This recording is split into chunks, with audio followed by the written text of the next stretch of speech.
Salem's finest, first and finest and foremost Center for Spiritual Living. So you're all welcome to be here, and we're glad you are here. We have lots of good news for you. First off, for your dining pleasure, we have soup for the Soul fundraiser right after service.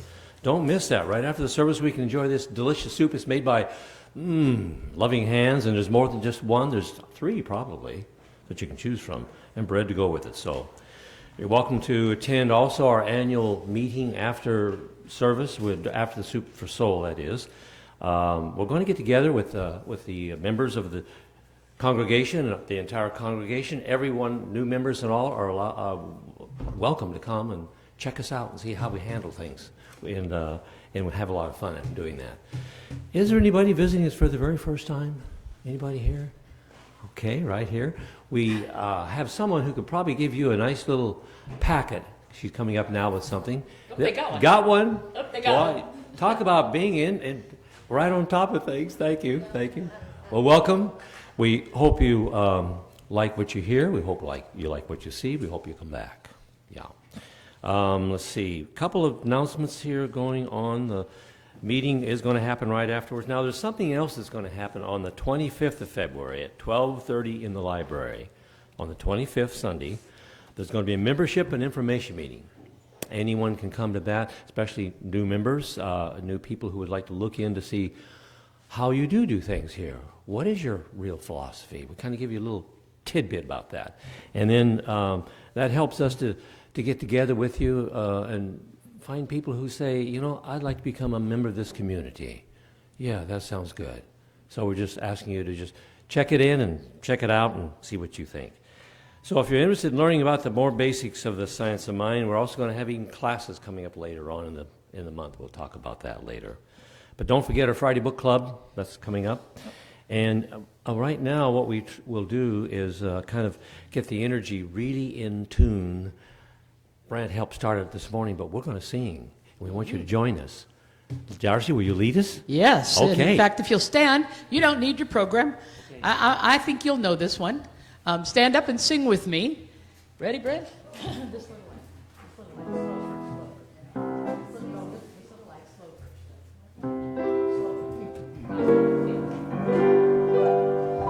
Oh, this little light of mine. What are you going to do? I'm going to let it shine. Just like we do when we're kids. This little light of mine. I'm gonna let it shine. Tell me about it. This little light of mine. I'm gonna let it shine. Let it shine. Let it shine. Let it shine. Go, Brent. This little light of mine. What are you gonna do? I'm gonna let it shine. Oh, this little light of mine. I'm gonna let it shine. You got it, Brent. Come on. This little light of mine. Well, I'm gonna let it shine. Let it shine. Take it on, Brent. Play for us, buddy. Go, man. Woo!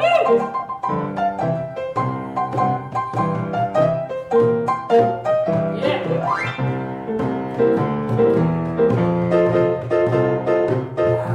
Yeah, man, go.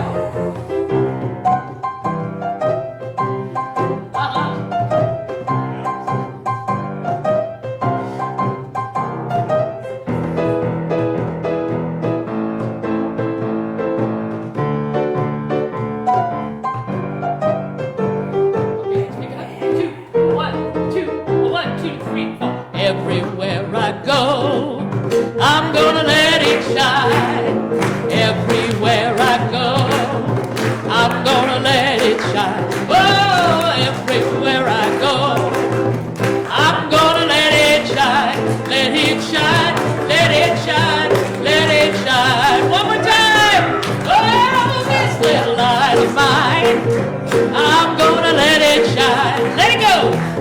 little light of mine.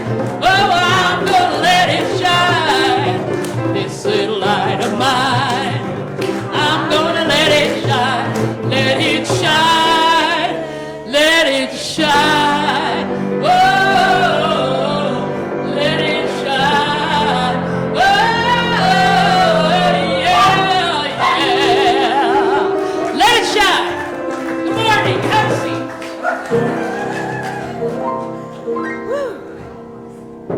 As I went down to the river to pray, studying about that good old way, and who shall wear, Mikey plays, who shall wear the thorny crown?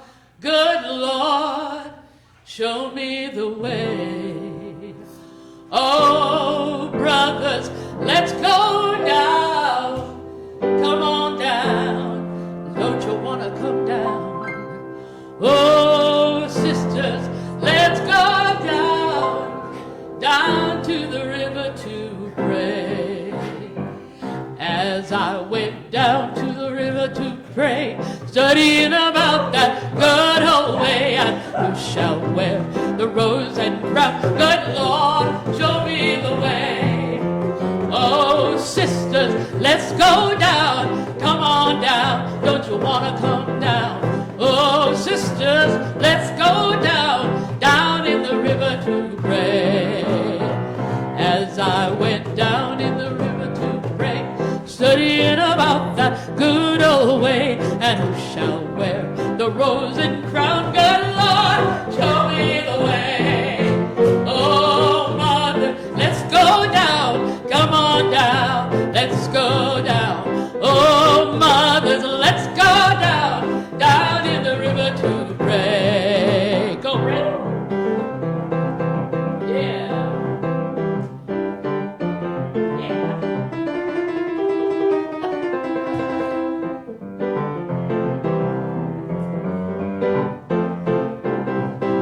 Oh, fathers, let's go down. Let's go down. Don't you want to come down? Oh, fathers, let's go down. Down in the river to pray. Down in the river to pray. Down in the river to pray.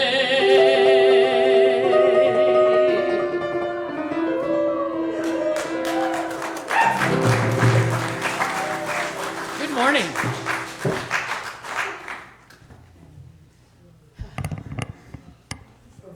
Good morning. I'm Ruth Tanike, practitioner here at Woodland Chapel.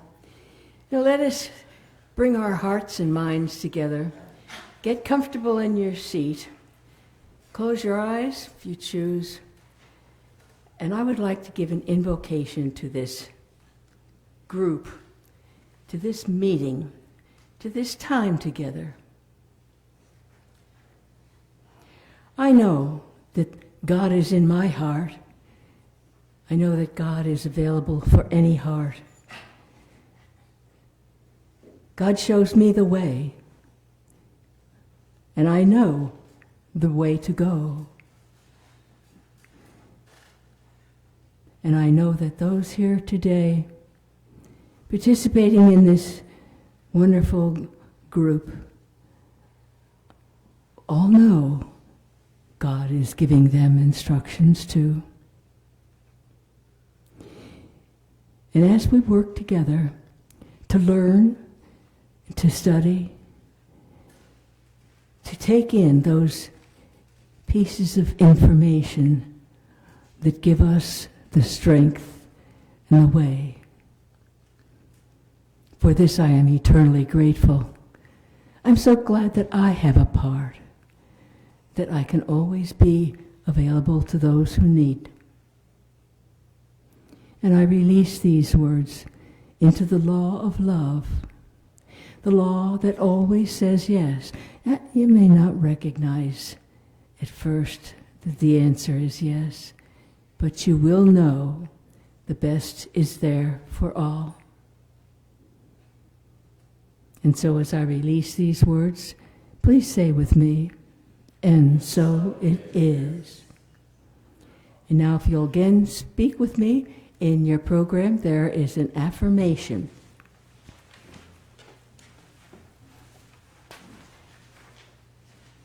If sounds like everybody's found it. Right here and now, I see myself as God sees me. This insight helps me to rewrite the stories I tell myself about myself. Yes, I know the divine truth about me, and I am free. And so it is.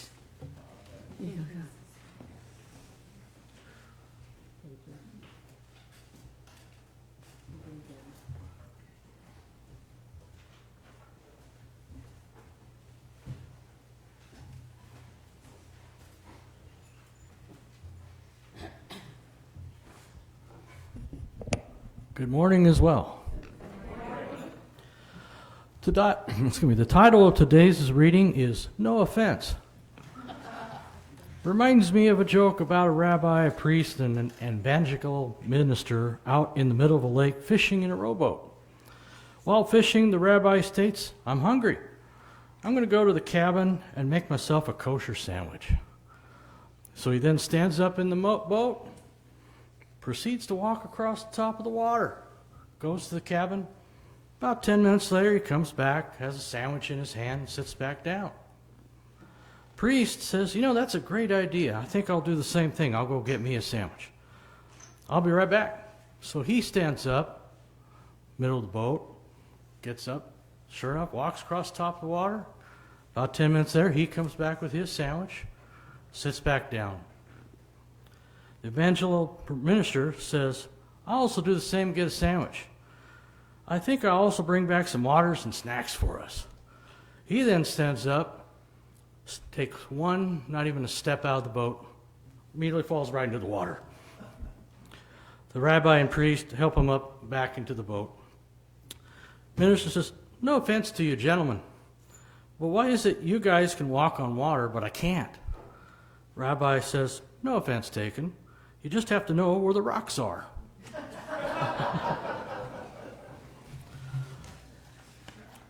Brigham Young states, "He who takes offense when no offense is intended is a fool, and he who takes offense when offense is intended is a greater fool."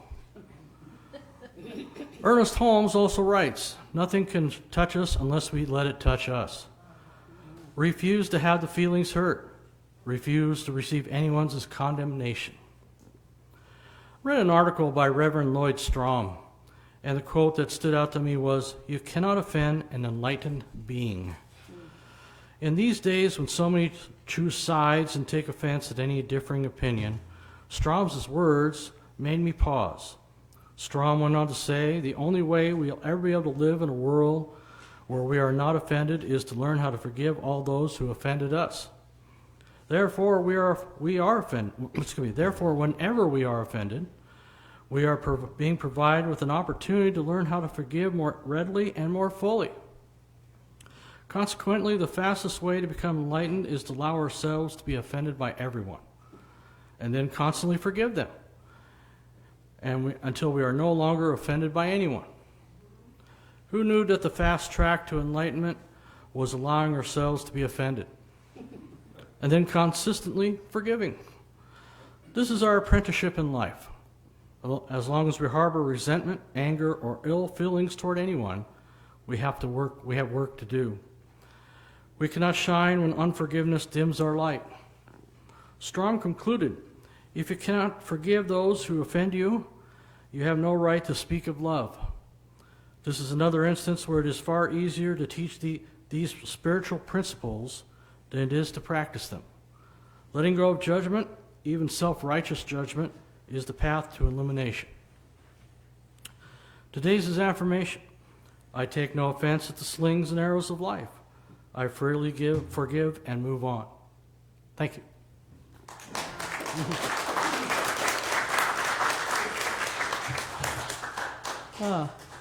Not a great thing to remember, when someone says something or they tell you their truth, and you have all there is to know what your truth is.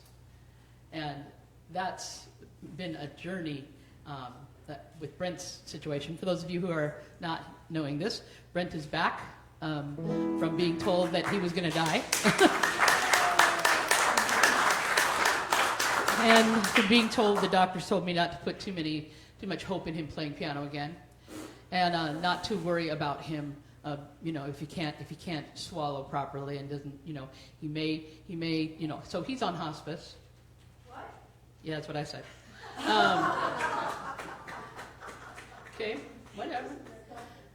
But the thing here is that they kept saying who he was, and we kept saying, you don't know. Thanks for sharing. You don't know. And so for me, when we're talking about this, don't take anything personally. I don't take personally if I don't buy any of what they're saying. And I just look at it and go, okay, thank you. Thanks for sharing. All right, now we're going on. Going on to what we know. And so this is one of the songs that that I've used a lot in this situation. Excuse me, I got some caught. This is called All I Ever Have to Be Is What God Made Me. Go ahead, Brent.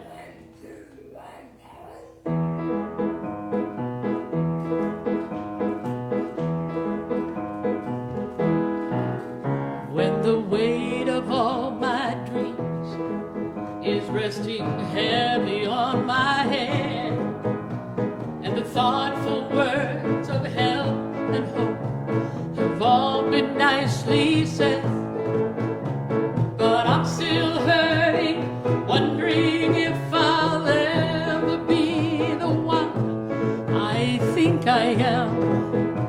No, I know I am. Then God gently reminds me that He made me from the start. And the more I try to do the best, the more I know He's in my heart. And I realize the good in me is always there because of who God is and who I am. All I ever have to be is what God made me. Any more or less would be a step out of His plan. As He daily reprints me, help me always keep in mind, I only have to do what I can find. All I ever have to be, all I have to be, all I ever have to be is what God made me.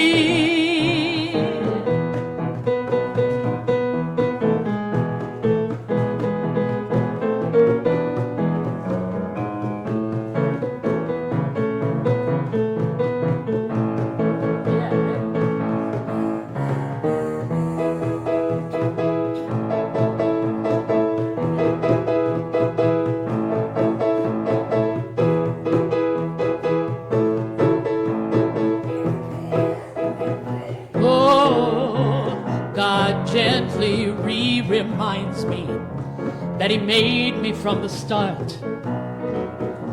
And the more I try to do the best, the more I feel Him in my heart.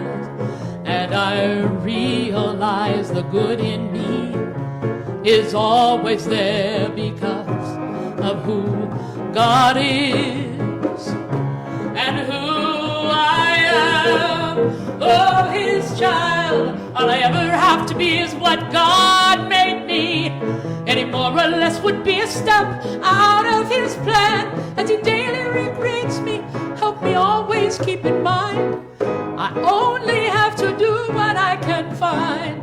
All I ever have to be, all I have to be, all I ever have to be is what God made me, what God made me, what God made me.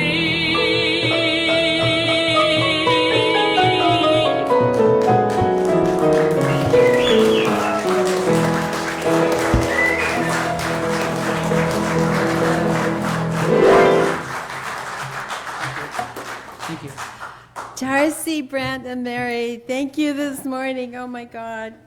So wonderful. It is so good to have Brent back, isn't it? Oh, yeah. Yeah. And so today we are in the second week of a 3-week study on the book For Agreements. How many of you have actually read that book, For Agreements? Yeah, a lot of you. How many of you have found that it's so easy to do? You got it, you're moving on, right? So, well, last week, Reverend Don did a stellar talk on the introduction and the first agreement.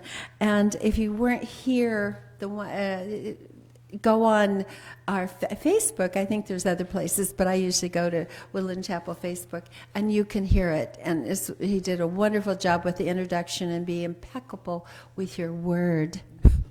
I mean, that's really kind of the foundation for all the rest that follows. But today we're exploring Agreement 2 and 3. Don't take anything personally, and we don't. And then don't make assumptions. And I talked on this book many years ago, and so I went and got it out of my bookshelf, and it was really interesting because that chapter on don't make assumptions was so highlighted. So I thought, wow, that must be my ongoing journey. The rest of them were underlined. That one was like colorful. So I found that really interesting, and I'm sure that at this point in time I got it all. So I'm just reviewing it here. So, and there's a lot here. A lot here for those of you who have read it, and I invite you while we're doing this to take it out and re-explore it. Because, and Dawn talked about last week how we're programmed by our culture. We really are. We don't know it. There's a therapy called we live in trances. And when I studied that, I thought, wow, that is so true. We are told something, we believe it, and then we act upon it as if we were hypnotized, which in many ways we are. And that's the whole thing about spiritual practices. The whole thing about spiritual practices is, like we say, I say anyway, is there's nothing to get, no one to be, nothing to do. There is only something to let go of, something to know.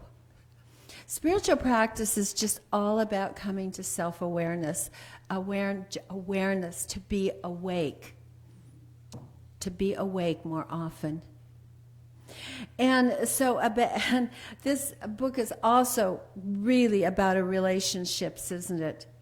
And life is about relationships, a relationship to ourselves, to other people, to every being and everything on the planet, including the planet.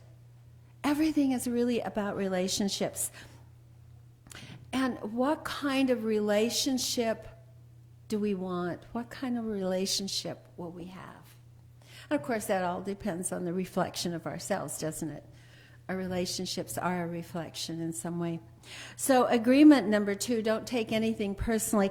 And being awake and aware, I just want to say something. As I was redoing this chapter, the first few pages of that second agreement, I thought could be a little bit better explained. But see, this is the other thing. Don't believe anything until it's true for you. To do the practices. Evaluate and live it and see how it works. But these agreements, they're very, very powerful, and they're not necessarily easy, are they?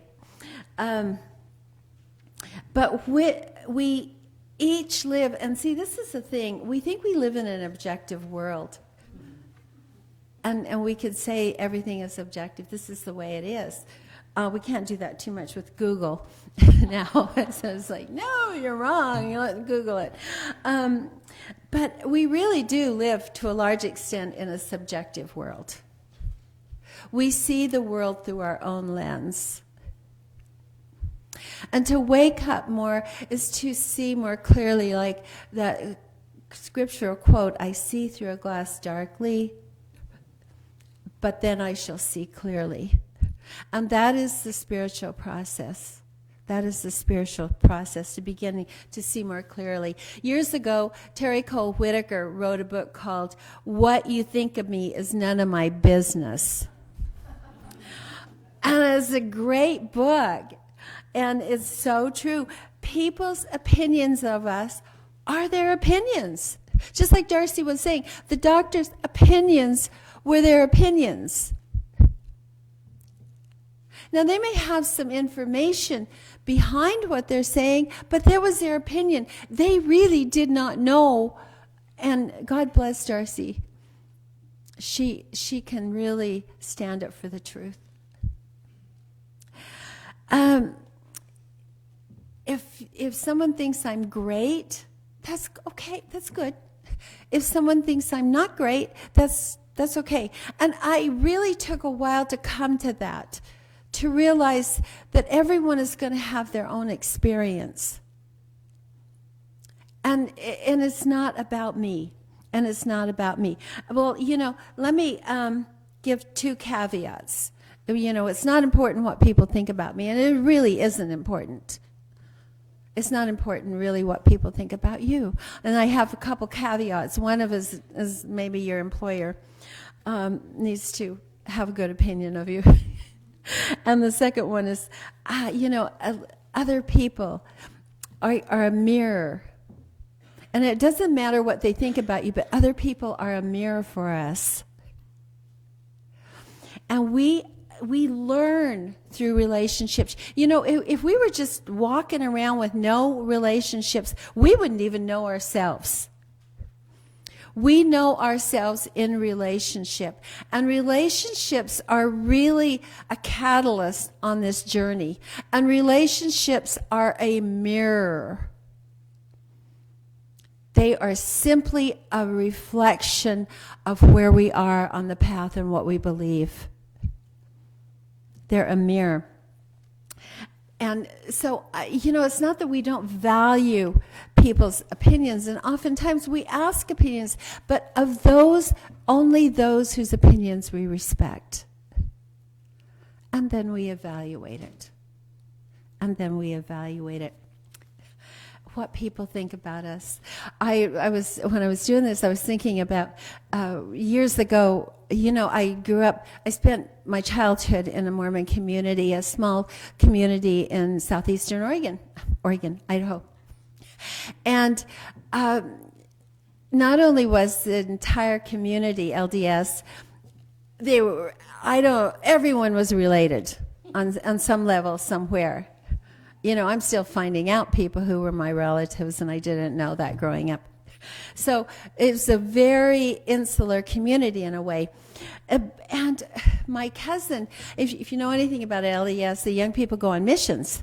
A lot of the young people go on missions, and it's a really wonderful thing, and it's a very status thing. And so my cousin, who was 4 years older than me, had gone on a mission, and she had just gotten back. And when you get back from your mission, that Sunday after that, they celebrate you, as they should. The community comes together, the congregation comes together, and gets to honor you. So my cousin had just returned from her mission, and my uncle asked me, because I wasn't a Mormon and I didn't go to the Mormon church, and so I was kind of a black sheep maybe. So he invited me. He said, "Will you come to this?" And I was like, "Yeah, of course I will. I am thrilled to do that." So no problem. And I was a teenager, and so then the day before the ceremony, he came to me and said, "Well, you don't really have to go." And he said, "No, it's not." And I said, No, I want to go. It's really, I'm looking forward to it. And he said, "Well, you really don't have to." And so,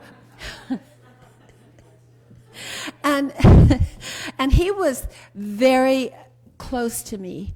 When my mother died, he kind of became this one who protected me and saddled my horses, and who I was to him was very important. And so he didn't go to the ceremony. But I did, and I had a lovely time. What I didn't know until later was when he backtracked on that, he was afraid that someone might say something to me, because I not only did I not join the church, and I had nothing against it, it just wasn't for me.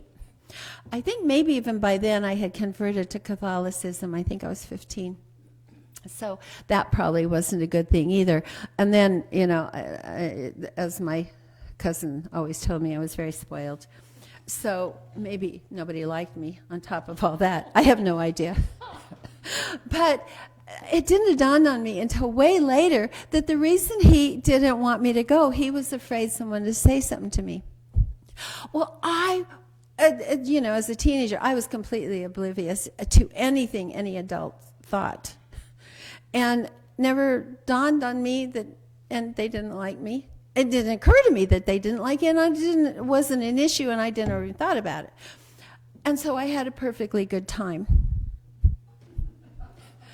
I don't know about them, but I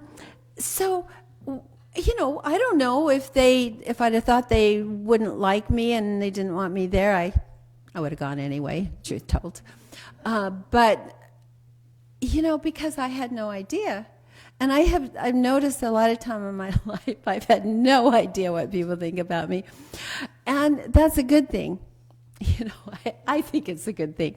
I don't know about the other people. But then as I got older, probably, in my 30s, late 20s, I started getting concerned about what people thought about me. And you know what? It wasn't good. It wasn't good, because then there was all this anxiety. And you have to be in control. I don't know how many of you are controllers.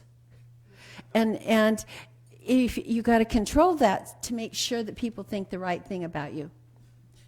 And so you say yes or say no. You always have to say yes. What comes from that is not having any boundaries. Not having any boundaries. I didn't even know what a boundary was when I moved into that phase of needing to be liked.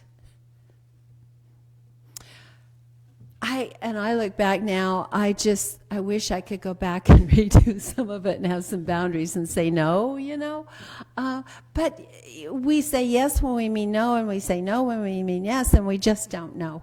We don't have boundaries. And I had lunch last month with a really good friend of mine.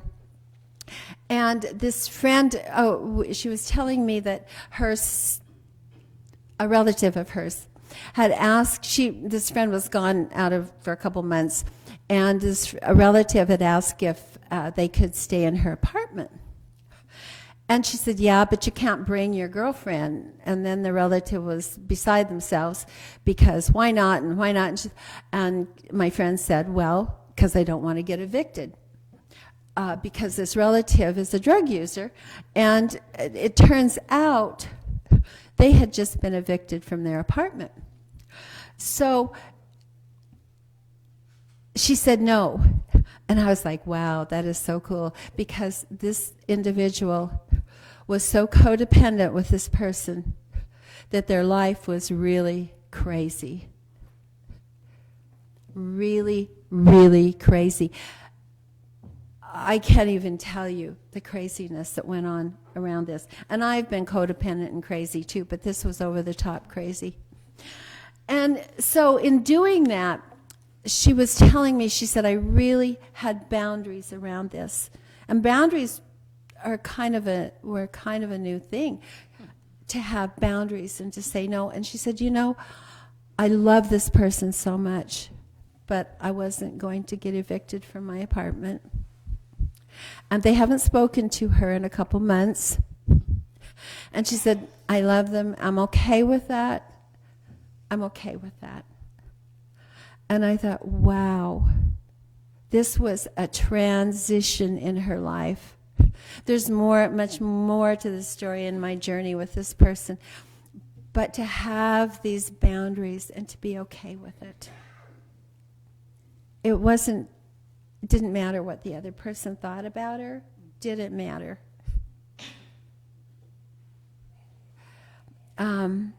Would like it to be different. but we can't control it. So Ruiz says, don't take anything personally. To do so is to be trapped in hell. Those are his words. He said, as you make a habit of not taking anything personally, you won't need to place your trust in what others do or say. You will only need to trust yourself and make responsible choices. You can ask what you need for what you need. You can say yes or you can say no. That's powerful and that's freeing, isn't it?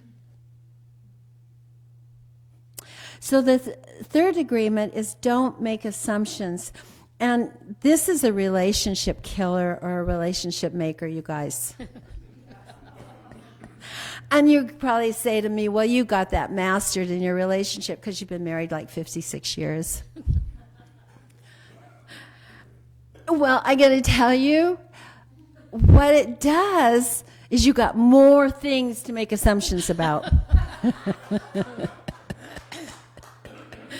You just got a whole decades of things to make assumptions about. So this one, maybe this is why I had it so underlined even back then. This must be my journey.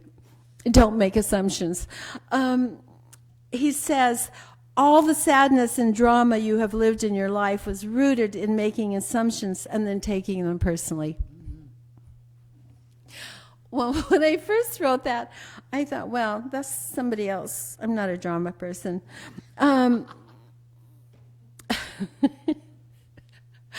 then I just realized, well, there is a lot of drama. We get to have a lot of drama. If things get boring, we can have a little drama. And I'm going to adjust what he said. He said, nothing will touch us, Well, that's not true. Sorry, Miguel. What in his context, what he's saying, that is true. But there is sadness, you guys. It's not like we will never feel sadness again if we do our spiritual work, if we follow these agreements. What will happen is we will become more and more free and more awake. But life happens. People we love die. There's suffering. But we don't have to be destroyed. We don't have to be destroyed. But on a day-to-day basis, this idea of our relationships and not making assumptions, and we're in a relationship with ourselves too. Isn't that the place to begin? What if we make an assumption about ourselves that I can't do this? I'm always a mess up. Or maybe we have a good assumption about ourselves. Maybe we shouldn't take any of those seriously. What do you think about that? Mm-hmm. It just occurred to me, just take a second. Is there some assumption you have about yourself, something you think about yourself?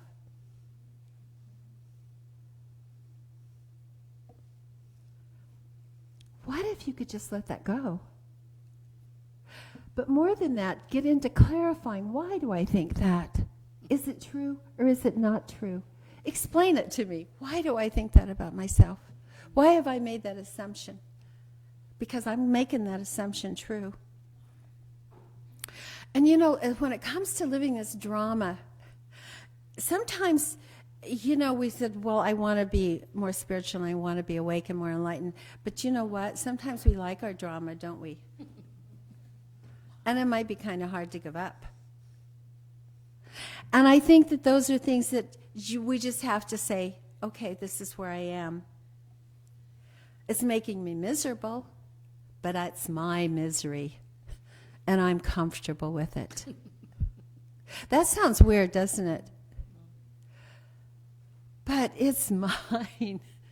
And I know it. And I know what it feels like to be here. If I let go of this, I'm moving into the unknown. And I don't know what that's like, and I don't know what it feels like, and I don't know where that is. So assumptions, are based on our values, our culture, our experience. And assumptions are not bad, but we have to prove them out. Science makes assumption all the time. If they didn't begin to clarify that assumption, that theory, they would go down a lot of bunny trails. And indeed, there are a lot of bunny trails. And it's the same for us. So when we're in a situation of making an assumption, I know a lot of you have taken conversational classes, how to have better conversation. It's so simple. We know all the rules, don't we? Just clarify. What did you mean by that? What did you mean by that? Did I hear you correctly? Just to stop, and we make an assumption that somebody is being completely off the wall. What did you mean by that? Did I hear what you really said? Just tell me. Simple, isn't it? And I have done those, I've taught those, and it's an absolute miracle that I don't do them all the time. But so I had an experience around this. I went to lunch last week, and the person at the counter was really glum and kind of rude. And at first I thought to myself, well, she shouldn't be working here. And then I stopped because I know this stuff. I don't know. I said to myself, I don't know what's going on in her life. I do not know what's going on in her life. And it's not, you guys, it's not about me. What a self-centered world we can live in when everything is about us. Someone's having a very bad day. It's not about me. So, here's the one thing I want to end with. I want to end with this. It's February. I want to end with this idea of love.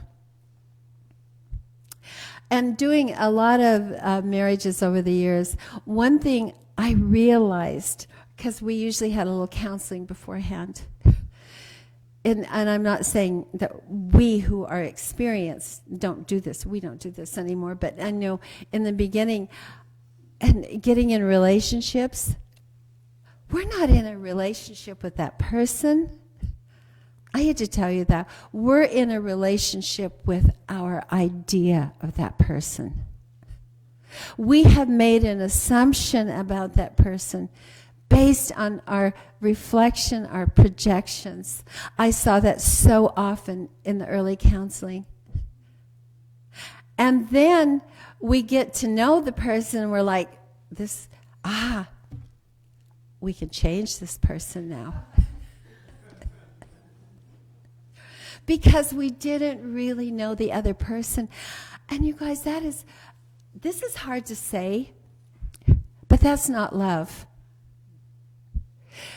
Because we didn't even know the other person. We didn't even know who they were. Love is a journey about discovery. And these practices of, who are you? I want to know who you really are. I don't want to make an assumption about who you are. Because when I make an assumption, this is about me and my ideas. And I cannot know you that way.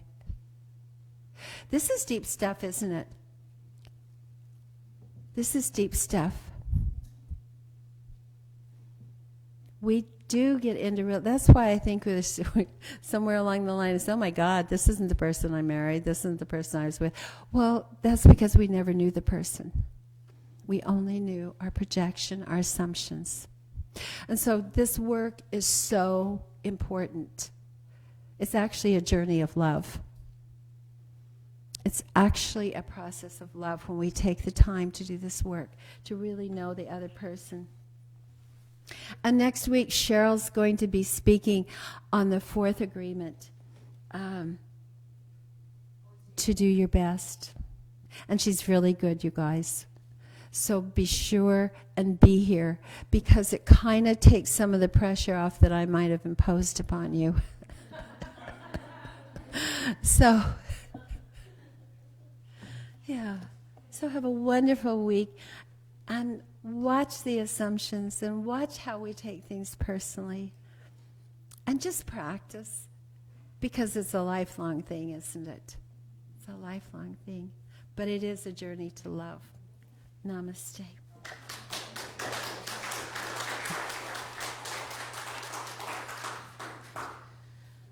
Gosh, I was thinking about assumptions and that kind of thing. And when I first started singing, I read, by the way, the 4 agreements, and when I read them, I really thought, oh wow. When we got to this section, I thought, this is me. When I started singing, I wanted everyone to come up and tell me how wonderful I was. I wanted everyone to, think of me. I mean, I went to Barbra Streisand, right? That's facts. And I thought that's all there was. That's all I was looking for. And if I didn't reach that, then I wasn't okay, and I wasn't good enough. And I explained this to my mom one day. I said, but something's wrong, because I really am getting some really great acknowledgement, and yet there's still something missing. And so my mom wrote the song for me. Windows, right? Windows.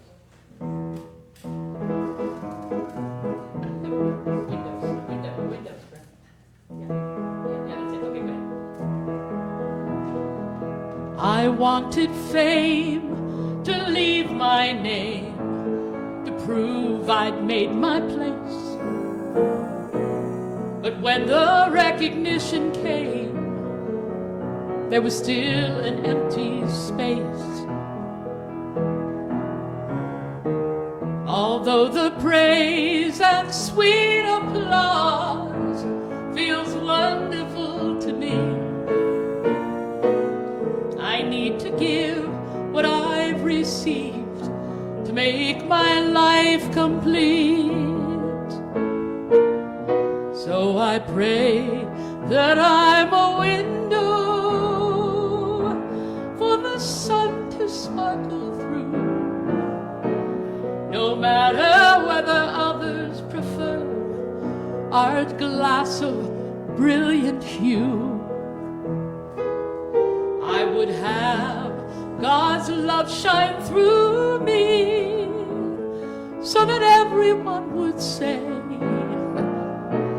I didn't even see the glass, but what a lovely day.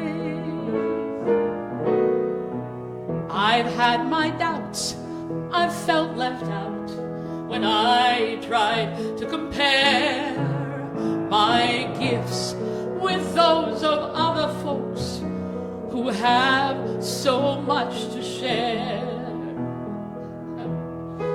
Oh, but when I start to feel that way, I'm moved by God to see the gifts I have are part of a plan designed by God for me.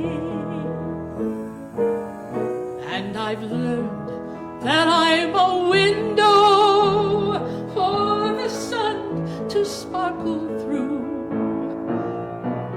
no matter whether others prefer art glass of brilliant hue.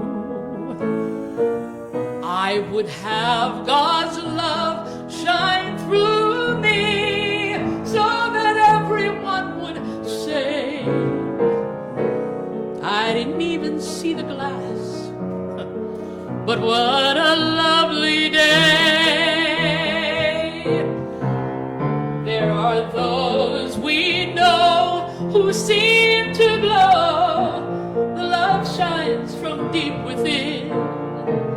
They always leave a special warmth wherever they have been. They seem to tap the spirit source. The love just flows right through. They found a special secret, and I share it now with you.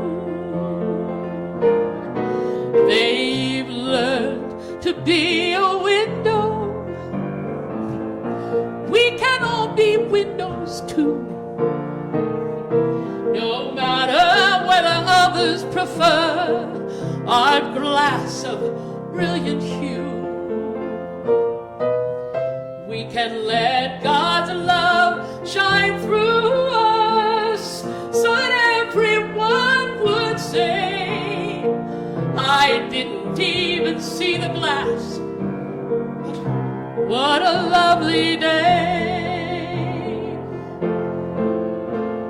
I didn't even see the glass, but what a lovely day.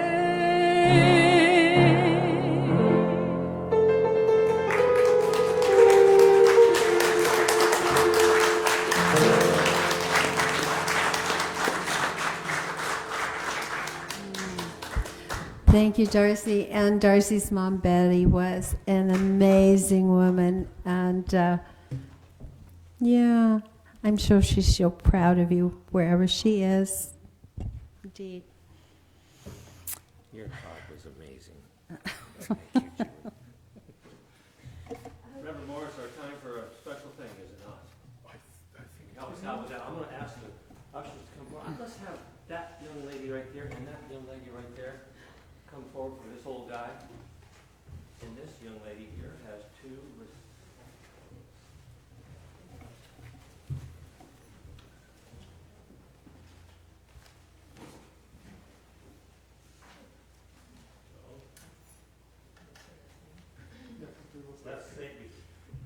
Let's do the offering affirmation, which you find in the program. Divine love moving in and through me blesses and multiplies all that I am, all that I have, all that I give, and all that I receive. Thank you, God. Go for it.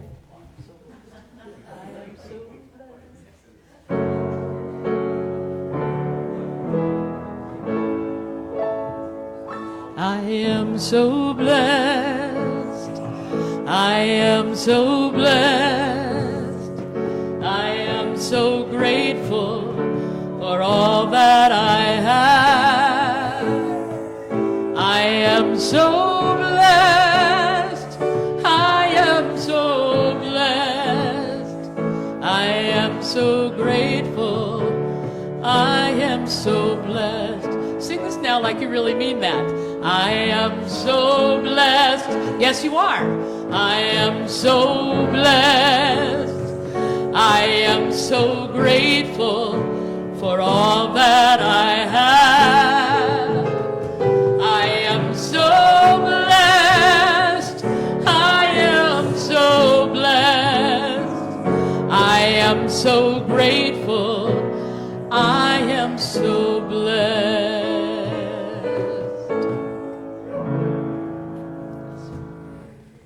We enjoy the blessings of life itself. We enjoy the blessings of being here and being with one another, of living in this community, which reminds us always of that divine potential which lives in us and through us and as us.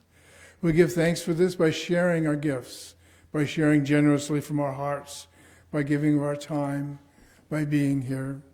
And so let us just give thanks and accept with gratitude all that is given today. And as we do this, let us say together, and so it is.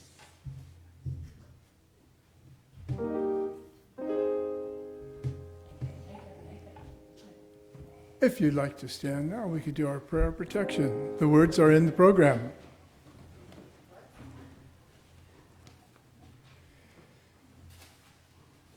The light of God surrounds us. The love of God enfolds us. The power of God protects us. The presence of God watches over us. Wherever we are, God is and all is well. Before we sing our peace song, remember, we have Soup for the Soul downstairs. Immediately after that, our annual meeting. So let us sing, Let There Be Peace on Earth. Hold hands.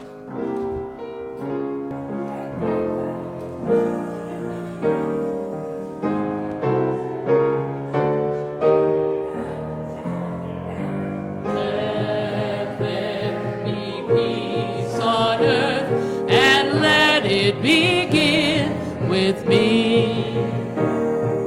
Let there be peace on earth, a peace that was meant to be, with God as creator, family all are we. Let us walk with each other in perfect harmony. Let peace begin with me. Let this be the moment now. With every step I take, let this be my joyous vow, to take each moment and live each moment in peace eternally. Now there is peace on earth, and now it begins with me.